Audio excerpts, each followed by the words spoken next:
प्रिय मित्रों, नमो नमः। संस्कृत कौमुदी में आप सभी लोगों का स्वागत है। मित्रों, हम लोग एलटी के सिलेबस के अनुसार लघु सिद्धांत कौमुदी से क्रमशः समास प्रकरण का अध्ययन कर रहे हैं, जिसमें हम लोग कल की कक्षा में तत्पुरुष समास से कर्तृकर्णे कृता बहुलम सूत्र तक अध्ययन कर चुके हैं। और अब आइए आज की कक्षा का अध्ययन हम लोग इस महत्वपूर्ण सूत्र के साथ प्रारंभ करते हैं। आप लोग तो जानते होंगे कि यह कितना महत्वपूर्ण सूत्र है। जब इससे परीक्षा में प्रश्न पूछता है और थोड़ा सा घुमाता है तो हम लोग घूम जाते हैं। ठीक, तो इसका अध्ययन हम लोग जरा ध्यान से करेंगे। लेकिन उससे पहले हम यह कह देना चाहते हैं कि हमारे कुछ भाई बहन फोन करके मैसेज करके यह पूछते हैं कि सर, आप जो यह एलटी की तैयारी करवा रहे हैं, क्या इसी तरह से तैयारी करवाएंगे, टेस्ट परीक्षा लेकर के पूरे एलटी के सिलेबस को पूरा करेंगे या फिर बीच में ही छोड़ देंगे? और इसके लिए आप कोई शुल्क क्यों नहीं लेते हैं? निःशुल्क क्यों आप करवा रहे हैं? तो मित्रों, मैं आप लोगों से कह देना चाहता हूं कि यदि ईश्वर की कृपा रही और आप लोगों का प्रेम रहा तो मैं इसी तरह से गहन और सूक्ष्म अध्ययन के साथ आप लोगों की पूरी एलटी की तैयारी करवाएंगे और इसी तरह से क्रमशः टेस्ट परीक्षा भी लेते रहेंगे। अगर आप लोग मित्रों जितना हम बताते हैं उतना अगर ध्यान दे लेंगे तो इतना तो मैं कह सकता हूं दावे के साथ कि आप लोगों को सिलेक्शन होने से कोई रोक नहीं सकता। और रही बात मित्रों शुल्क की, तो देखिए बहुत सारे हमारे भाई बहन ऐसे हैं जो कि शुल्क पेड कर सकने में समर्थ नहीं है, सक्षम नहीं है, या बाहर जा करके कहीं रूम लेकर के पढ़ने में सक्षम नहीं है। ठीक है, तो ऐसे लोग बिल्कुल घर बैठे आराम से प्रतिदिन नियमबद्ध होकर के आप लोग तैयारी कीजिए। ठीक है ना, उसके लिए आप लोगों उसमें कोई शुल्क नहीं। और रही बात हमारे खर्च की, तो ईश्वर ने मुझे छोटी मोटी नौकरी दे रखी है जिससे मेरा खर्च चल जाता है। ठीक है, तो आप लोग अपना अब नोट्स खोल लीजिए और लघु सिद्धांत कौमुदी पुस्तक को ओपन कर लीजिए और आइए इस महत्वपूर्ण सूत्र के साथ अध्ययन प्रारंभ करते हैं।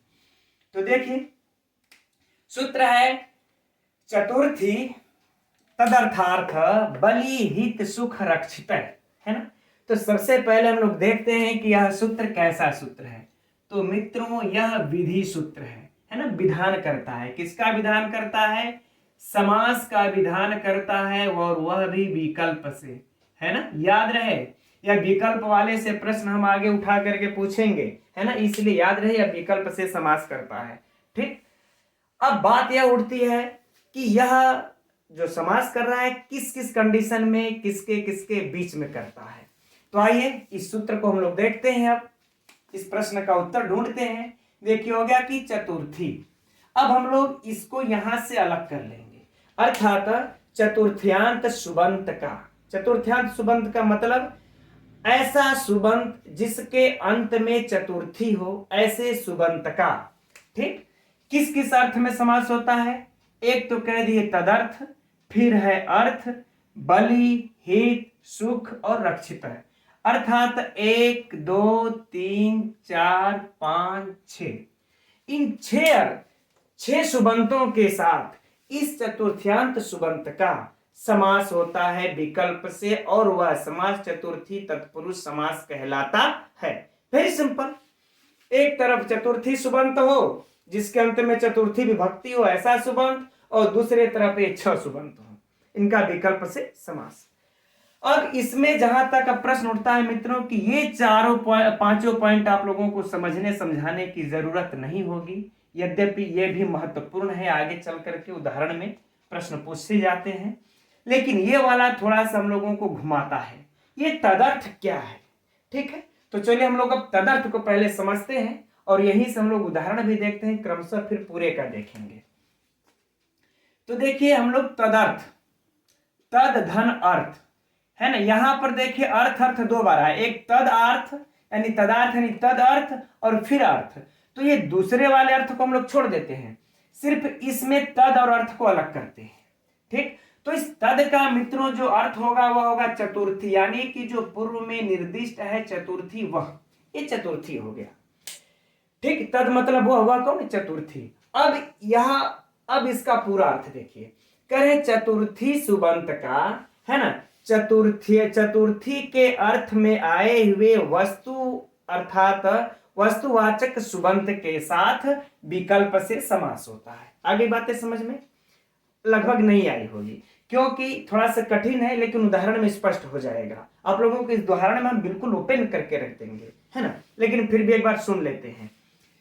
चतुर्थी सुबंत का चतुर्थी के अर्थ में आए हुए उसी के वस्तुवाचक सुबंत के साथ विकल्प से समास होता है। ठीक, चलिए, समझ में आया होगा तो भी ठीक, और नहीं आया होगा तो अब आएगा। इसके लिए उदाहरण में देखिए, लिखते क्या है, यूप दारू। अब यहां से जरा ध्यान से देखना प्रारंभ करिएगा। यूप दारू, है ना, अर्थ क्या हो जाए इसका, लौकिक विग्रह क्या होगा मित्रों, यूपाय दारू। यूपाय दारू अर्थ क्या हो जाएगा, यूप मने क्या होता है, खंभा। यूप मने खंभा, ठीक, और दारू मने लकड़ी, यानी कि खंभा के लिए लकड़ी। खंभा के लिए लकड़ी, स्पष्ट हो गया ना। अब यहां पर इसका हम लोग अब अलौकिक विग्रह भी कर लेते हैं। अलौकिक विग्रह क्या हो जाएगा, यूप गे, चूंकि चतुर्थी विभक्ति है उपाय में, यूप गे धन दारू सु। दारू सु हो गया, ये हम लोगों का अलौकिक विग्रह हो गया। अब देखिए यहां पर हम लोग अब यह सर्वप्रथम देखेंगे कि क्या यह दोनों नियम यहां पर फॉलो हो रहे हैं कि नहीं, लागू हो रहे हैं कि नहीं। लागू होंगे तभी तो हम यूपाय दारू में यूप दारू बना करके समास करेंगे। तो जब हम नियम देखते हैं तो देखिए पहला नियम क्या है, यह क्या होना चाहिए कि चतुर्थी सुबंत होना चाहिए। तो हमारा देखिए यूप गे में चतुर्थ्यांत सुबंत है, यानी इधर वाला नियम लागू हो गया। अब तदर्थ वाले को अब यहां पर देखते हैं नियम है कि नहीं है। तो देखिए तदर्थ का अर्थ हमने कहा कि जो चतुर्थ्यांत शब्द आया है इस चतुर्थी के लिए ही, इस चतुर्थी के लिए ही कोई भी वस्तु, देखिए वस्तु तो सटीक वहां पर उसका अर्थ नहीं लिखा है, लेकिन समझने के लिए हम इससे सरल शब्द नहीं हो सकता आप लोगों को, तो इसीलिए मैं वस्तु शब्द का प्रयोग कर रहा हूं। तो इसी चतुर्थी के लिए यहां पर आए हुए जो कि कोई भी वस्तुवाचक सुबंत के साथ, तो यहां पर देखिए यूप मने जो हम लोगों ने बात किया कि खंभा, यूप मने खंभा और दारू मने लकड़ी। तो जरा आप लोग बताइए कि खंभा जब बनेगा तो लकड़ी से बनेगा, तो ये चतुर्थ्यंत के लिए है ना, चतुर्थी सुबंत के लिए यह जो होगा उसी के अर्थ में आए हुए वस्तु, तो इसी के अर्थ में आया हुआ वस्तु है लकड़ी, है ना। तब अब इनका विकल्प से समास होगा और वह समास चतुर्थी तत्पुरुष समास कहलाएगा। ठीक है मित्रों, अब ये तो समझ में आ गया होगा। अब इसकी पहले सिद्धि कर लेते हैं, फिर हम आप लोगों को और भी बताएंगे कि किस किस कंडीशन में इनमें और कहां पर समास होगा, कैसा संबंध होना चाहिए, वो महत्वपूर्ण रखेगा आप लोगों के लिए। ठीक, तब इसके सिद्धि में हम लोग चलते हैं। अब इसके सिद्धि में हो जाएगा यूप गे दारू सु। अब बात ये उठेगा कि हम दारू को पहले रखें या यूप को पहले। मित्रों इस सिद्धि की चर्चा हो चुकी है क्रमशः, लेकिन यहां पर हम एक सिद्धि करके दिखा देते हैं, जो लोग नए लोग जुड़े होंगे वो लोग भी समझ जाएंगे, है ना। तो देखिए अब होगा कि दारू को पहले रखेंगे या यूप को रखेंगे, तब होगा कि जिसकी उपसर्जन संज्ञा होगी उसी का हम पूर्व प्रयोग हम करेंगे जब समास में। तो अब इसमें से देखा जाएगा किसकी उपसर्जन संज्ञा होगी, तो जो प्रथमा से, अब तो उसके लिए हम लोग सूत्र में जाना पड़ेगा। जो सूत्र है प्रथमा निर्दिष्टम समासम उपसर्जनम, कि सूत्र के समसूत्र में जो प्रथमा से निर्दिष्ट होता है उसी की यहां पर उपसर्जन संज्ञा होती है।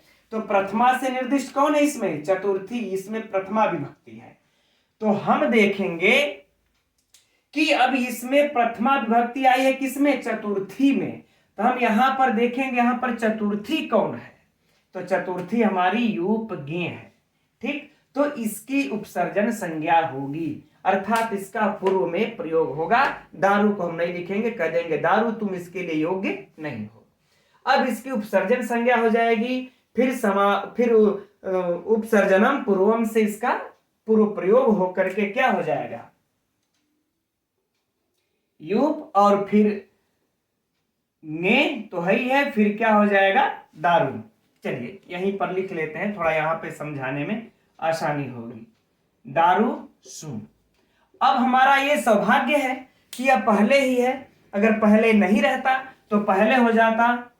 अब यह किस सूत्र से हुआ मित्रों? प्रथमा निर्दिष्टम से, निर्दिष्टम समासम उपसर्जनम से हो गया। अब इसके बाद हमारा जो अगला सूत्र लागू होता है वह है मित्रों कृत तद्धिति समासाश्च। कृत तद्धिति समासाश्च, इस सूत्र से इसकी प्रातिपदिक संज्ञा हो जाती है। कौन संज्ञा होगी? प्रातिपदिक संज्ञा। किसकी? इस यूप गे और दारू सु की प्रातिपदिक संज्ञा हो जाती है। जब प्रातिपदिक संज्ञा हो जाएगी तब क्या होगा? इसके बाद अगला सूत्र आ जाएगा सुपो धातु प्रातिपदिकयोः। यह सूत्र आकर के क्या कर देगा? लोप कर देगा। किसका लोप कर देगा? इसका लोप कर देगा, इस गे का और सु का, इन दोनों का क्या कर देगा? चूंकि सुप तो यही है, सुपो धातु यानी धातु जो सुप होंगे यही लोप करेगा। तब अब हमारा बचेगा यहां पर क्या? यूप और दारू, यह दोनों बच जाएंगे, हम इन दोनों को मिला देंगे। जब हम इन दोनों को मिला देंगे यूप दारू बन गया। अब देखिए यहां पर अब हमको अगला प्रक्रिया हमारी क्या हो जाएगी? अब अगला प्रक्रिया होगी एक देश विकृत मनन्यवत सूत्र से यह इसकी प्रातिपदिक संज्ञा अक्षुण्ण बनी रहती है। ऐसा नहीं है कि गे और सुप का हमने सुपो धातु से लोप कर दिया तो इसमें से प्रातिपदिक हट गया तो अब यह प्रातिपदिक नहीं है, ऐसा कुछ नहीं है। इसका प्रातिपदिक संज्ञा इस सूत्र से बनी रहती है। कहा जाता है कि अगर एक इसका भागखंड हो गया तो भी वह वही वस्तु रहती है। तो यह यूप दारू हो गया। अब इसके बाद एक सूत्र आएगा, कौन?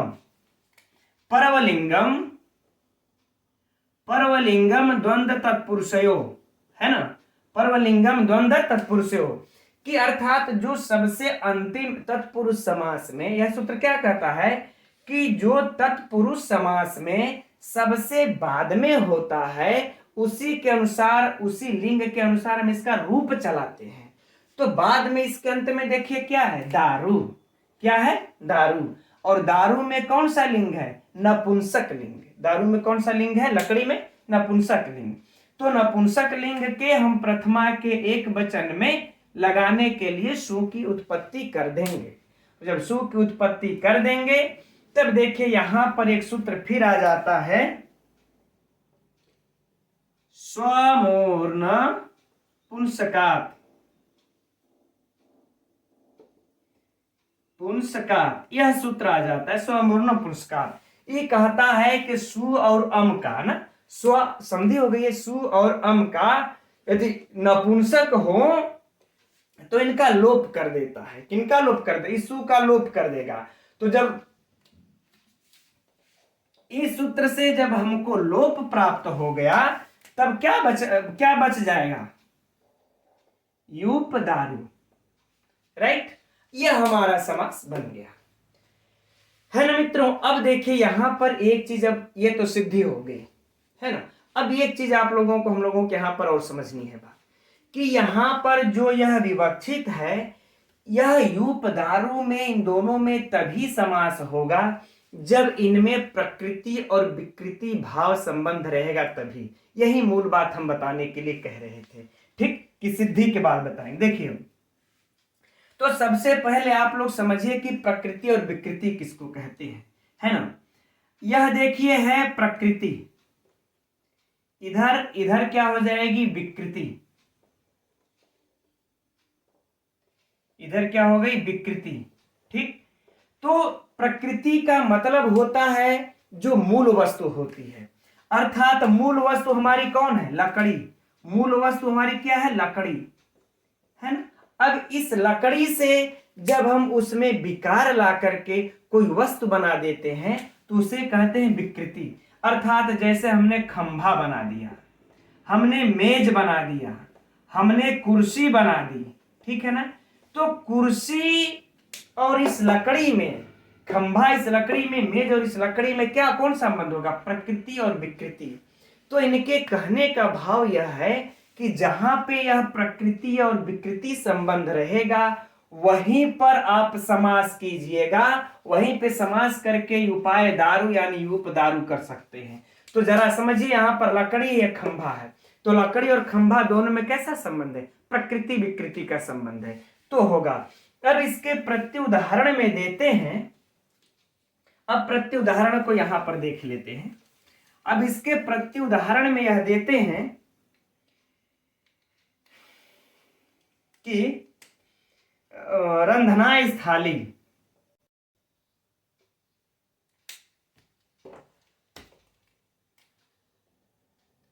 रंधनाय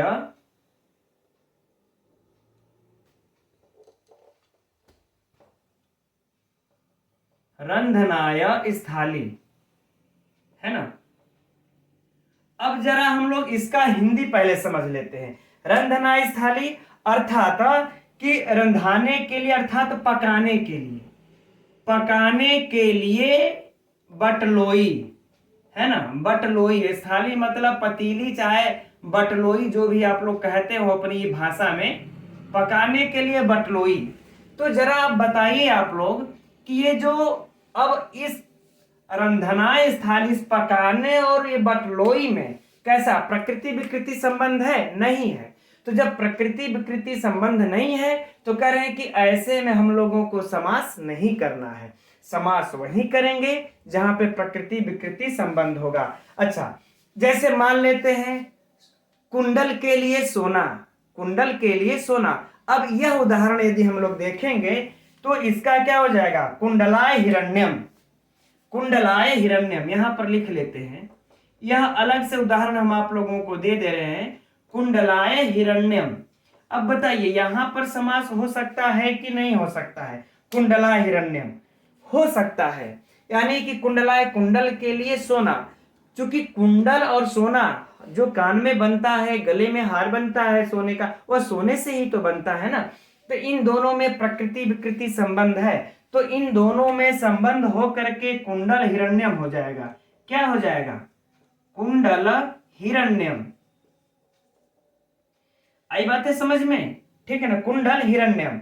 लेकिन यही बातें जब अगर प्रकृति विकृति संबंध नहीं रहेगा तो नहीं होगा। अब आप लोगों को इसीलिए यहां पर बोले हैं तदर्थ। तदर्थ बोलने का इनका जो मुख्य कारण है ना मित्रों, यहां पर जो तदर्थ बोले हैं, ये यही मुख्य कारण है तदर्थ करने का, कि इस चतुर्थी के उसी के अर्थ में ही हो, उसी से संबंधित वस्तु ही हो। ऐसा ना हो कि पकाने के लिए बटलोई अलग होगा ना, तब वहां पर समास नहीं होगा। इसीलिए इस तदर्थ के कारण इसमें समास नहीं हो पा रहा है। ठीक। और तो अब हम समझते हैं कि आप लोगों को इस चतुर्थी के और तदर्थ के बीच में जो समास होता है किस किस कंडीशन में होता है, अब आप लोगों को स्पष्ट हो गया होगा। अब परीक्षा के लिए जो इसमें से प्रश्न पूछा जाएगा मित्रों, उस पर चर्चा कर लेते हैं। युपदार्यु में कौन सा समास है? तो चतुर्थी तत्पुरुष समास है, पहला प्रश्न। इसका लौकिक विग्रह पूछे, उपाय दारू, दूसरा प्रश्न। अलौकिक विग्रह पूछे तो यह। अब अगला प्रश्न जो घुमाएगा आप लोगों को कि युपदारु में किस सूत्र से समास हुआ है? तो युपदारु में मित्रों चतुर्थी तदर्थार्थ बलिहित सुकृक्षिते से समास हुआ है। अब सुनिए अगला प्रश्न, युपदारु में इन दोनों में किस अर्थ में समास हुआ है? तो सीधे लिखेगा तदर्थ में हुआ है। किसमें हुआ है? तदर्थ। क्योंकि पूछ सकता है तदर्थ में कि अर्थ में कि बलि में कि हित में कि सुख में कि रक्षित में। युपदारु में किस अर्थ में समास हुआ है? तो तदर्थ में हुआ है। बहुत बहुत से आप लोग इसको इंपॉर्टेंट लगा करके टिक मार दीजिएगा, तदर्थ में हुआ है। ठीक है। और इसके बाद हम समझते हैं कोई अगला प्रश्न इससे नहीं बनता है। ठीक है ना। और बाकी मान लेते हैं अगर यह पूछ दे, हाँ आगे अगर यह पूछ दे कि यूप और दारू में कैसा संबंध है इसमें, तो लिख दीजिएगा प्रकृति और विकृति संबंध है। कैसा संबंध है? प्रकृति और विकृति संबंध है। रंधना इस थाली में क्यों नहीं समास हुआ? क्योंकि इसमें प्रकृति विकृति संबंध नहीं है, तदर्थ नहीं है। ठीक, बस। अब अगर इससे ज्यादा कोई प्रश्न बना करके दिखा दे परीक्षा के लिए, ठीक है मित्रों, इस तरह पढ़ लीजिए, फिर अपने अंदर उस कॉन्फिडेंस को आप लोग देखेंगे। चलिए अब आइए हम लोग अर्थ के इस अर्थ वाले परिभाषा को देखते, इस अर्थ वाले उदाहरण को देखते हैं। यह तो परीक्षा के लिए बहुत महत्वपूर्ण, बहुत तेज घुमाता है। चलिए देखते हैं इसको। लेकिन इस अर्थ के उदाहरण को समझने के से पहले हम लोगों को इस वार्तिक से हो करके गुजरना पड़ेगा, क्योंकि महाभाष्य में इसी सूत्र पर यह वार्तिक पढ़ी गई है। तो देखते हैं यह वार्तिक कह क्या रही है मित्रों। करे कि अर्थेन नित्य समासो, अर्थ में नित्य समास हो। अर्थात हम लोगों ने भी पढ़ा चतुर्थी के चतुर्थ्यंत सुबंत का इन सबों के साथ विकल्प से समास होता है ना, यह पढ़े। लेकिन वार्तिककार आके कह देते हैं भाई सुनिए, महर्षि पाणिनि कह देते सुनिए, आप तदर्थ में और इन बलि हित सुरक्षित में विकल्प से समास कर रहे करने आप करिए, लेकिन ये जो अर्थ है ना इसमें इसके साथ आप नित्य समास कीजिए, विकल्प के साथ आपको समास नहीं करना चाहिए, नित्य समास होता है ऐसा कहना चाहिए था। और आगे कहते हैं कि इसी अर्थ के साथ विशेष लिंगता चेति वक्तव्यम, कि जो लिंग हो वह विशेष के अनुसार हो ऐसा आपको कहना चाहिए था, है ना। चेति च इति वक्तव्यम, ऐसा आपको कहना चाहिए था। जैसे देखिए अभी हम लोगों ने यूप दारू पढ़ा उदाहरण, इसमें देखे हम लोग कि परवद लिंगम द्वंद्व तत्पुरुषयोः सूत्र के द्वारा जो बाद वाला लिंग होता है, यानी कि पर्वत जो बाद में लिंग होता है उसी के अनुसार रूप चलता है। यह पुल्लिंग हुआ तो पुल्लिंग में, स्त्रीलिंग हुआ तो स्त्रीलिंग में रूप चलता है। लेकिन इसका यह निषेध करके यह वार्तिक निषेध कर देता है कि जब आप चतुर्थ्यंत का सुबंत का इस अर्थ के सुबंत के साथ जब समास करेंगे तो आप पूरे में देखिएगा कि विशेष क्या है। अगर उस विशेष के अनुसार ही लिंग का निर्धारण करके रूप आप चलाइएगा। अगर यह विशेष स्त्रीलिंग हुआ तो स्त्रीलिंग, पुल्लिंग हुआ तो पुल्लिंग, नपुंसक हुआ तो नपुंसक। ठीक, अब आइए हम लोग उदाहरण देखते हैं तीनों लिंगों में, चूंकि यह परीक्षा में बड़ा तेज पूछता है।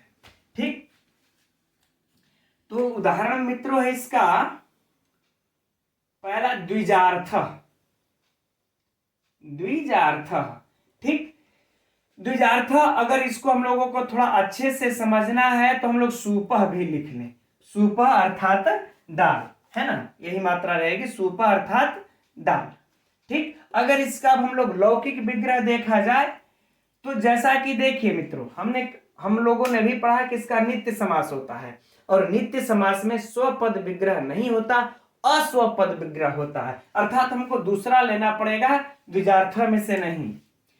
तो द्विजार्थ द्विजाय होगा, द्विजाय, द्विजाय अयम क्या हो जाएगा इसका लौकिक विग्रह, द्विजाय अयम इसका लौकिक विग्रह हो जाएगा। ठीक, अब अलौकिक विग्रह देखते हैं इसका हम लोग। अलौकिक विग्रह क्या हो जाएगा, यहीं पर देख लेते हैं। द्विज, अब चतुर्थी है तो गे, धन, अर्थ, सु, धन अर्थ सु। ठीक, यह इसका अलौकिक विग्रह हुआ, यह लौकिक विग्रह। आप लोग मित्रों नोट्स बनाते रहिएगा, लिखते रहिएगा। ठीक है, अब देखिए यहां पर, अब देखिए इस द्विज गे चतुर्थ्यंत सुबंत है, चतुर्थी है ना। अब इसके बाद यह अर्थ सु आ गया है, यह वाला अर्थ आ गया ना, यह वाला अर्थ इस चतुर्थ्यंत सुबंत का इस अर्थ के साथ समास हो जाएगा। ठीक, चलिए समास कर देना है।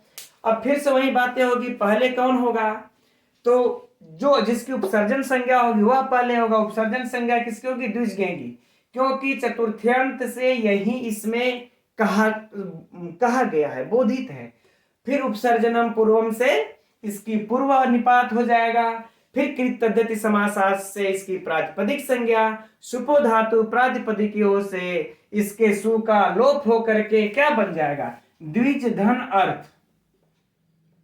क्या होगा, द्विज धन अर्थ। अब हम लोग यहां पर क्या कर देंगे, दीर्घ संधि हो जाएगा, द्विजार्थ हो जाएगा, द्विजार्थ। ठीक, अब द्विजार्थ जब बन जाएगा इसके बाद हम लोग क्या करेंगे, सुआदि की उत्पत्ति कर देंगे। सुआदि की उत्पत्ति करेंगे तो फिर से वही प्रक्रिया हो करके रूप, फिर विसर्ग, विसर्ग हो करके प्रथमा के एक वचन में द्विजार्थ बन जाएगा। ठीक है ना। अच्छा, अब हम लोग यह देखेंगे कि इसमें लिंग कौन सा है। द्विजार्थ में। तो देखिए यह सूप माने दाल, दाल क्या होता है? पुल्लिंग होता है। दाल क्या होता है? पुल्लिंग। तो दाल पुल्लिंग होता है। तो अब देखिए इसमें बाद वाला हम लोगों ने नहीं देखा ना कि अर्थ क्या है, यह नहीं देखा। हम यह देख रहे जो विशेष क्या है, जो ब्राह्मण को हम दे रहे वो क्या है, दाल है कि लस्सी है कि दूध है। अगर दाल है तो पुल्लिंग हुआ, तो पुल्लिंग हुआ तो जब हम यहाँ पर सु की उत्पत्ति यदि हम करते हैं तो पुल्लिंग वाला नियम लगा करके इसको हम द्विजार्थ बना देंगे, है ना। स रू फिर विसर्ग उसके बाद द्विजार्थ। ठीक, ये हो गया। अब इसमें से देखिए ये तो सिद्धि नहीं, ये तो सिद्धि से प्रश्न नहीं आएगा। इसमें से लौकिक विग्रह और ये वाला बड़ा खतरनाक पूछता है। अब हम लोग अब जो है कि आगे बढ़ते हैं और आगे अब अलौकिक ये स्त्रीलिंग और पुल्लिंग में भी देखते हैं। ठीक है ना। स्त्रीलिंग में इसका क्या हो जाएगा? द्विजार्था, द्विजार्था। और इसके साथ क्या होता है? द्विजार्था यवागु।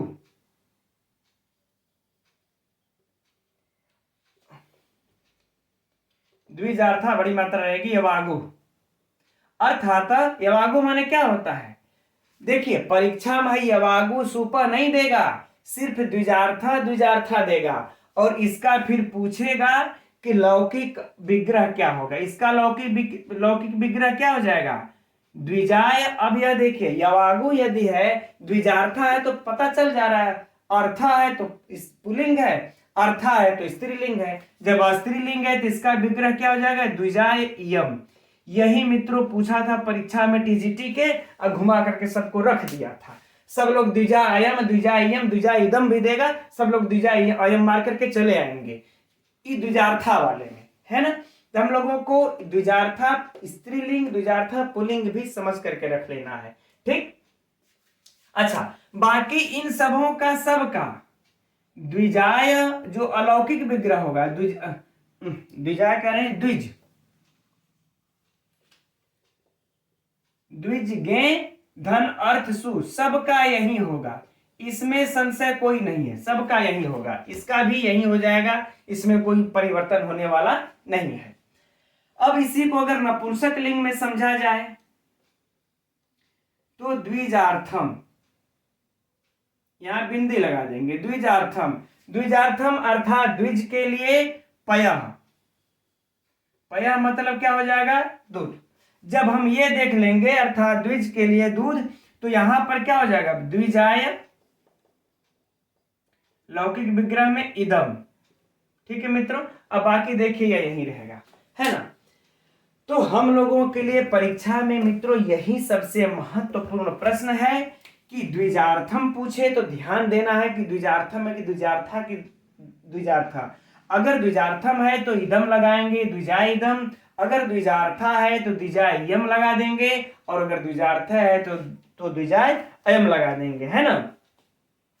और बाकी हम लोगों को इसमें कुछ सोचना विचारना नहीं है। लौकिक विग्रह अलौकिक विग्रह वहीं रहेगा। अब रह गई बात इसकी सिद्धि होकर के कैसे द्विजार्था बना और कैसे द्विजार्थम बना। तो आप लोग यहां तक तो समझ ही लिए थे कि द्विजार्थ तक, उसके बाद स्त्रीलिंग की विवक्षा में टाप लगा देंगे, है ना। सुआद की उत्पत्ति होगी तो हलम्बिया वाले सूत्र से क्या हो जाएगा? लोप होकर के द्विजार्था बन जाएगा, कोई दिक्कत नहीं। इसमें क्या होगा कि अतो अम से सु को अम आदेश हो जाएगा, अमी पूर्वा से पूर्वरूप होकर के द्विजार्थम बन जाएगा। बाकी ये सब तो परीक्षा में पूछेगा नहीं, इसलिए उसमें समय बर्बाद करने से कोई फायदा नहीं है। लेकिन अब इसमें एक और प्रश्न परीक्षा की दृष्टि से महत्वपूर्ण, वो समझिए क्या है कि अगर पूछ दे आप लोगों से कि द्विजार्थम में किस सूत्र से समास हुआ है, तब क्या देंगे? यहाँ तो दो ठो नजर आ रहे हैं। तो अगर समास को पूछे कि नहीं किस सूत्र से समास हुआ है, तो आप लोग इसी को लगाइएगा कि चतुर्थी तदर्थार्थ बलि हित सुख रक्षित है। और अगर यह पूछ दे कि द्विजार्थम में किस सूत्र से नित्य समास हुआ है, जब नित्य समास की चर्चा करेगा तब मित्रों आप लोग बिना सोचे समझे स्वार्थिक को लगाइएगा, है ना। ये आप लोगों को मतलब क्लियर कर लेना होगा, क्योंकि देखिए नित्य समास, ये समास तो इसी सूत्र से हो रहा है यही सूत्रवान समास कर रहा है कि इसमें ऐसा कुछ लिखे है कि नहीं जो है कि अर्थ का ये चतुर्थन के साथ समास होगा, नहीं ना होगा। समास तो इसी से होगा, लेकिन ये वार्तिक ने नित्य समास किया है। तो यहां पर जो है अगर जब पूछ दे परीक्षा में कि इस द्विजार्थम में नित्य समास किस सूत्र से हुआ है, तब यह वार्तिक लिखिएगा। और पूछ दे किस सूत्र से बस समास हुआ है, सिर्फ समास, तो यह वाला सूत्र, राइट, ये महत्वपूर्ण। और बाकी विशेष लिंगता अगर ये भी पूछ दे कि ये विशेष के अनुसार लिंगता, खैर इससे प्रश्न नहीं पूछेगा, छोड़ देते हैं। बस बाकी बातें यही रही। इन तीनों का यह विग्रह मित्रों पूछता है, मैं फिर से बता दे रहा हूं, तो ये विग्रह याद कर लीजिएगा स्त्रीलिंग पुल्लिंग के अनुसार। सिर्फ अंतर अयम, यम और इदम का होगा। चलिए अब अगला उदाहरण देखते हैं, बलि, हित, सुख और रक्षित का। तो मित्रों अब आइए आगे जो शेष हैं, बलि, हित, सुख, रक्षित है, इन शेष चारों के भी बचे उदाहरण हम लोग देख लेते हैं। बलि के अर्थ में क्या है, भूत बलि, है ना। इसका लौकिक विग्रह क्या हो जाएगा, भूताय बलि। अलौकिक विग्रह भूत गे बलि सु। ठीक, अब बाकी भूत बलि कैसे बन गया आप लोग जान रहे हैं। बलि में जो अंतिम वाला शब्द है वह कैसा है, पुल्लिंग है। तो पुल्लिंग में सु आदि की उत्पत्ति होकर के विसर्ग होकर के भूत बलि बन गया। बाकी सब सिद्धि की प्रक्रिया वही है। अगला है गोहितम, है ना, गोभ्य हितम, गायों के लिए हित। तो गोभ्य बहुवचन है तो गोभ्यस हो जाएगा लौकिक विग्रह में, और हित सु। अब यहां पर गोहितम, तो मित्रों यहां जो अंतिम में आया हित शब्द, यह नपुंसक लिंग का है। तो परवद लिंगम वाले से इसकी जो है कि जो बाद वाला जो लिंग होगा वही होगा। तो बाद में क्या है, नपुंसक लिंग, नपुंसक लिंग हो जाएगा। तो नपुंसक लिंग में जब सु की उत्पत्ति होगी तो अतम अतो अम से सु को अम आदेश होकर के अमी पूर्वा से पूर्व रूप होकर के गोहितम बन जाएगा। अब बाकी आगे की प्रक्रिया सेम हुई है, गोहितम, गो सुखम, गो रक्षितम, गोभ्य हितम, गोभ्य सुखम, गोभ्य रक्षितम। इसमें गोभ्यस हित सु, गोभ्यस सुख सु, गोभ्यस रक्षित सु। बाकी सब प्रक्रिया आगे की सेम है, सेम ही होगी। तो इसमें हम लोगों को नहीं लगता है कि इसमें ज्यादा चर्चा करने की जरूरत है। बस परीक्षा पर एक बार प्रश्न डाल लेते हैं कि परीक्षा में क्या पूछेगा इससे प्रश्न।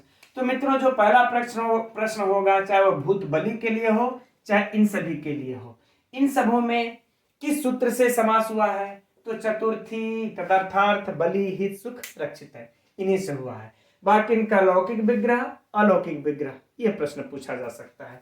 अब बाकी रही किस अर्थ में समास हुआ है, गोहितम में तो पूछबे नहीं करेगा, क्योंकि हितम में तो हित इसमें लगा है, सुख लगा है, रक्षित लगा है, तो काहे को पूछने जाएगा इतना सरल। ठीक है, बाकी इसमें से और कोई प्रश्न नहीं बनता। अब आइए हम लोग अगला सूत्र देखते हैं। अगला सूत्र है मित्रों पंचमी भयेन। सरल सा सूत्र है, सब जानते होंगे आप लोग, लेकिन देख लेते हैं एक बार। यह कैसा सूत्र है मित्रों, तो विधि सूत्र है। किसका विधान करता है, समास का विधान करता है। नित्य या विकल्प से, तो विकल्प से करता है। ठीक, किसके किसके बीच में करता है, तो पंचमी यानी कि पंचम्यंत सुबंत का, भयेन भयवाचक सुबंत के साथ विकल्प से समास करता है, और वह समास तत्पुरुष अर्थात पंचमी तत्पुरुष समास कहलाता है। उदाहरण देख लेते हैं मित्रों, क्या है उदाहरण, चोर भयम, राइट। इसका लौकिक विग्रह क्या हो जाएगा, चोराद भयम, चोराद भयम, यह इसका लौकिक विग्रह हो जाएगा, है ना। अब हम लोग इसका अलौकिक विग्रह देख लेते हैं। तो अलौकिक विग्रह चोर गसी, है ना, धन भय सु। अब बाकी आगे की प्रक्रिया किसकी उपसर्जन संज्ञा होगी, तो सूत्र में चलते हैं, जो प्रथमा से निर्दिष्ट होगा, पंचमी प्रथमा से निर्दिष्ट है, और इसमें पंचमी कौन है, चोर घसी।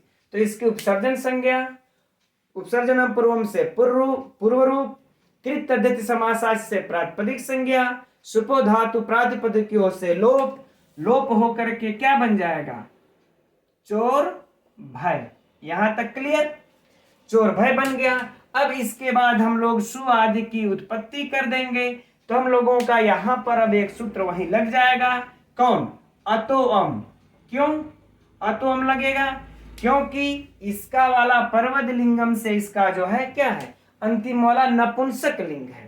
तो इस जब नपुंसक लिंग है तो पूरे की नपुंसक लिंग हो जाएगी। तो नपुंसक लिंग में सु आदि की उत्पत्ति करने के बाद अतो अम से सु को अम आदेश, सु को क्या आदेश हो जाएगा? अम आदेश। तो अम आदेश किससे हो जाएगा? अतो अम से। सु को अम आदेश। फिर अगला सूत्र क्या आ जाएगा? अमी पूर्व। अमी पूर्व से पूर्व रूप होकर के क्या बन जाएगा? चोर भयम। चोर भयम सिद्ध हो गया, कोई समस्या नहीं। इसी तरह से अन्य उदाहरण आप लोग नीति शतकम में देखेंगे, जो प्रारभ्यते न खलु विघ्न भयेन नीचे ही जो श्लोक है, इसमें क्या है? विघ्न विघ्न भयम। ठीक, यह जो वर्ण आया है इसमें भी कौन सा समास हुआ है? पंचमी भयन सूत्र से पंचमी तत्पुरुष है। इसी प्रकार से रोग भयम, रोग भयम। यहां पर मित्रों एक बात हम लोगों को यह ध्यान रखने वाली है कि इस पंचम्यंत सुबंत का भय होना चाहिए, भयवाचक शब्द के ही, ये नहीं कि भय अर्थ में दूसरा कौन आ जाएगा तो हम समास कर देंगे, ऐसा यहां पर नहीं कह रहे हैं। भय शब्द ही होना चाहिए यहां पर, तभी देखिए चोर भयम, विघ्न भयम, रोग भयम, है ना, जो भी होगा भय होना चाहिए। राइट, अभी बातें समझ में आ गई। अब बाकी हम लोग सरल है, आप लोग समझ ही रहे होंगे। अब इसमें जो है जो परीक्षा उपयोगी जो प्रश्न बनते हैं उसको देखते हैं। पहला प्रश्न, चोर भयम में किस सूत्र से समास हुआ है? तो पंचमी भयन से हुआ है। चोर भयम का लौकिक विग्रह चोराद भयम, अलौकिक विग्रह चोर गस भय सु। ठीक, और बाकी इसमें से सरल है और कोई प्रश्न नहीं बनते हैं। अब आइए हम लोग अगला सूत्र देखते हैं। तो अगला सूत्र है मित्रों, स्तोकांतिक दूरार्थ कृच्छाणी कतेन। ठीक, यह कैसा सूत्र है? तो मित्रों यह भी विधि सूत्र है। किसका विधान करता है? तो समास का विधान करता है। कैसे? यह भी विकल्प से करता है। अब इसका कंडीशन जरा जान लेते हैं। कंडीशन थोड़ा सा हटके है। ठीक, कह रहे हैं कि यह कितने शब्द, स्तोक, अंतिक, दूरार्थ और कृच्छाणी, ये 4 शब्द हों एक तरफ, यानी कि एक तरफ यह 4 शब्द हों, लेकिन यह चारों शब्द पंचम्यंत सुबंत होने चाहिए। ठीक, यह चारों शब्द पंचम्यंत सुबंत होने चाहिए एक तरफ। दूसरी तरफ क्या होना चाहिए? कतेन, यानी कोई भी कतांत सुबंत होना चाहिए।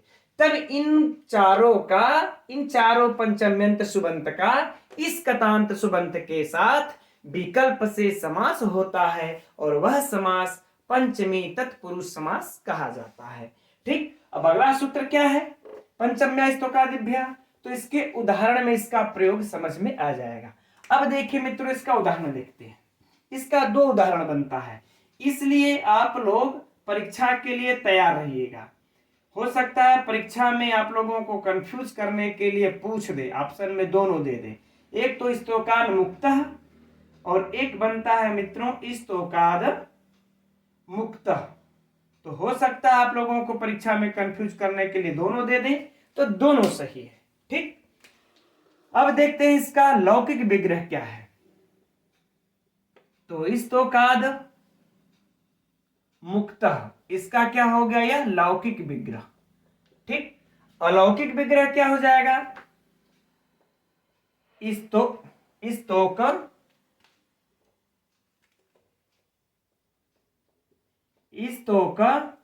गस धन मुक्त सु। ठीक, ये इसका अलौकिक विग्रह हो गया। अब देखिए कंडीशन फॉलो कर रहा है कि नहीं, लागू हो रहा है कि नहीं। देखिए अब यहां पर हम लोगों का क्या है? स्तोक शब्द है, इसमें से स्तोक आया, पंचम्यंत है, इधर वाला कंडीशन पूरा। इधर देखिए कतांत सुबंत है कि नहीं, मुक्त में कत प्रत्यय है, इधर कतांत सुबंत में मिल गया। तो जब हमारा कंडीशन पूरा हो गया, अब हमारा इसी सूत्र से स्तोकांतिक सूत्र से यह अब यहां पर विकल्प से समास हो जाएगा। जब समास हो जाएगा बाकी प्रक्रिया फिर से उसी तरह से। किस तरह से? इसकी स्तोक की उपसर्जन संज्ञा, पूर्व प्रयोग, बाकी सब बातें वही। ठीक, जब वही हो जाएगी तो क्या हो जाएगा अब, लेकिन हाँ कैसे, वहां पर यहां पर थोड़ी सी डिफरेंट होगी। अब यही सूत्र काम काम अब करेगा जब हमारा यहां पर देखिए कृत तद्धित समासा से इसकी प्रातिपदिक संज्ञा हो जाएगी, तब सुपो धातु प्रातिपदिकयोः सूत्र से लोप प्राप्त होगा। किसका? इसका और इसका, गस का और सु का। तो जब यहां पर लोप प्राप्त होगा तब ये हमारा सूत्र काम करेगा। क्या कहेगा कि भाई सुनिए, जब पंचम्यांत स्तोकादिभ्य, स्तोक आदि का जब हो तब आप इसका लोप नहीं करेंगे, अर्थात यह सूत्र हमारा निषेध कर दिया। क्या कर दिया? निषेध कर दिया। किसका? पंचमी में जो सुप आदि लगा होगा स्तोक से, उसके लोप का। जब इसके लोप का यह निषेध कर देगा तब इस गस को जो है कि किस सूत्र से, गस घसा मिनात्या एक सूत्र है, उस सूत्र से इस गस को क्या आदेश हो जाएगा? आत आदेश हो जाएगा। तो क्या हो जाएगा? स्तोक आत धन मुक्त। अब याद रखिए यहां पर कि यह सिर्फ इसका निषेध किया है, घस का। सु का तो सुपो धातु प्रातिपदिकों से लोप हो ही जाएगा। तो स्तोकात मुक्त, यहां पर हम मिला लेंगे इसको, तो क्या हो जाएगा? ये स्तोकात मुक्त, स्तोकात हो जाएगा, स्तोकात धन मुक्त। अब यहां पर हमारा कौन सा सूत्र काम करेगा मित्रों? अब यहां पर काम हमारा करेगा सबसे पहले झलाम जसो अंते, झलाम जसो अंते। इसको जस आदेश करके तकार को दकार कर देगा। जब तकार को दकार कर देगा तो क्या हो जाएगा? स्तोकाद मुक्त, स्तोकाद मुक्त धन मुक्त। ठीक, अब फिर हम लोगों का यहां पर एक सूत्र और आता है, कौन? यरोनुनासिके नासिकोवा, यरोनुनासिके नासिकोवा। एक बार यह विकल्प से इसको अनुनासिक करेगा, एक बार छोड़ देगा। तो जब यह छोड़ देगा, जब नहीं, पहले हम लोग अनुनासिक वाला देख लेते हैं। जब इसको यरोनुनासिके विकल्प से अनुनासिक कर देगा तब क्या हो जाएगा? स्तोकान मुक्त, स्तोकान मुक्त। और जब छोड़ देगा तो स्तोकाद मुक्त, ये वाला बन जाएगा। सीधे सीधे जब यह अनुनासिक नहीं करेगा, छोड़ देगा, तो स्तोकाद मुक्त हो गया। अब स्तोकान मुक्त हो जाएगा तो फिर बाकी वही होगा, सु आदि की उत्पत्ति करेंगे। फिर प्रथमा विभक्ति एक वचन में सु लगा करके पुल्लिंग में इसको र, फिर विसर्ग आदेश करके स्तोकान मुक्त बना लेंगे। क्या बना लेंगे? स्तोकान मुक्त। तो इस प्रकार से हमारा दो रूप बन गया है ना। यहां पर यरोनुनासिके का याद रखिएगा कि विकल्प से लगता है यह सूत्र। तो विकल्प से लगने पर लगेगा तो एक बार स्तोकान मुक्त और एक बार स्तोकान मुक्त। ठीक, तो अब हम लोगों का ये बन गया। अब हम लोगों को यहां पर परीक्षा उपयोगी प्रश्नों की चर्चा कर लेते हैं। क्या होगा? स्तोकान मुक्त में किस सूत्र से समास हुआ? चाहे इसमें, इन दोनों में। ठीक, तो इस सूत्र से लिखेंगे। पंचम्या स्तोका दिव्य मत ऑप्शनवा में यह देगा, तो इसको नहीं मारना, इसको मारना है। ठीक, इस सूत्र से समास हुआ। इसका लौकिक विग्रह स्तोकाद मुक्त, अलौकिक विग्रह आपके सामने है। ठीक, अब इसमें हो सकता है कि यह आप लोगों से प्रश्न पूछ दे कि स्तोक गस मुक्त सु में गस का जो लोप का निषेध है वह किस सूत्र से है। तो तब आप लोग उत्तर देंगे पंचम्या स्तोका दिव्य सूत्र से है। या फिर यह पूछ दे परीक्षा में पंचम्या स्तोका दिव्य किसका निषेध करता है ना।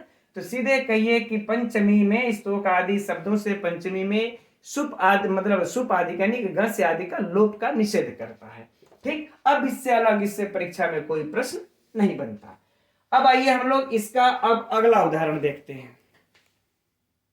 ये जो शेष तीन बचे हैं, अंतिक, दूरार्थ और कृच्छाणी, इसका यह रहे उदाहरण।